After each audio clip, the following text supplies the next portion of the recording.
nomor 57, soal SIMAK UI tahun 2019.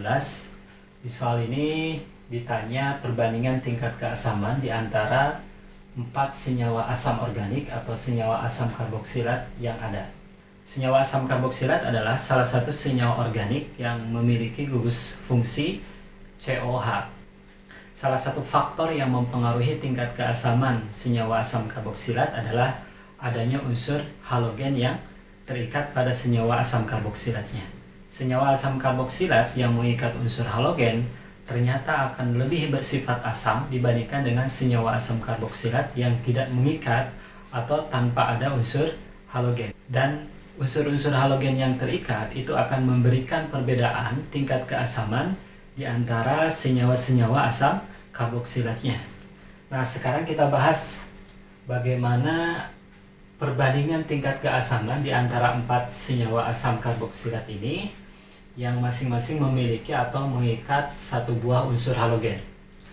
Pertama, jika posisi unsur halogen yang terikat sama, maka yang mempengaruhi tingkat keasamannya adalah perbedaan keelektronegatifan dari unsur halogennya yang terikat. Tingkat keelektronegatifan unsur halogen seperti ini, keelektronegatifan dari F lebih besar dibandingkan dengan Cl, Cl lebih besar dibandingkan dengan Br, dan Br lebih besar dibandingkan dengan I. Makin besar keelektronegatifan dari unsur halogen yang terikat, maka senyawa asam karboksilatnya akan semakin asam. Kita perhatikan di soal, senyawa 1 mengikat unsur halogen F, senyawa 2 mengikat unsur halogen Cl, dan senyawa 3 mengikat unsur halogen Br. Posisi unsur halogen pada ketiga senyawa asam karboksilat ini adalah sama, yaitu sama-sama ada di atom C nomor 3. Maka yang mempengaruhi tingkat keasaman dari ketiga senyawa asam karboksilat ini adalah perbedaan keelektronegatifan dari unsur halogennya yang terikat. F lebih elektronegatif dibandingkan dengan Cl, dan Cl lebih elektronegatif dibandingkan dengan Br. Maka urutan tingkat keasamannya dari ketiga senyawa asam karboksilat ini adalah senyawa 1 yang mengikat F itu lebih asam dibandingkan dengan senyawa 2 yang mengikat Cl, dan senyawa 2 yang mengikat Cl itu lebih asam dibandingkan dengan senyawa 3 yang mengikat Br. Nah, sekarang jika posisi unsur halogennya berbeda, maka makin dekat jarak unsur halogen ke gugus fungsi COH, senyawa asam karboksilatnya akan semakin asam.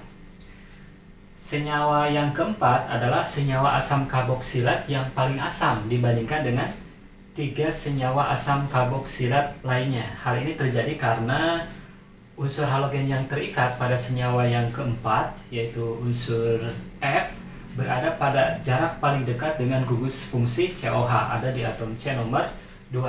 Sedangkan posisi unsur halogen pada ketiga senyawa asam karboksilat lainnya ada di atom C nomor 3, berada pada jarak lebih jauh dengan gugus fungsi COH. Jadi urutan tingkat keasaman dari 4 senyawa asam karboksilat yang ada adalah senyawa keempat lebih asam dibandingkan dengan senyawa 1, senyawa 1 lebih asam dibandingkan dengan senyawa 2, dan senyawa 2 lebih asam dibandingkan dengan senyawa 3.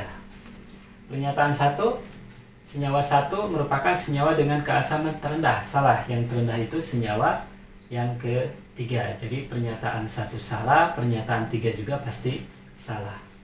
Pernyataan kedua, senyawa 2 lebih asam dibandingkan senyawa 3. Betul, senyawa 2 1 tingkat lebih asam dibandingkan dengan senyawa 3. Pernyataan 2 benar, pasti pernyataan 4-nya juga benar, karena tadi pernyataan 1 dan 3-nya sudah salah. Pernyataan 3 salah, senyawa 3 lebih asam daripada senyawa 1. Senyawa 1 lebih asam dari senyawa 3. Kemudian pernyataan 4 benar.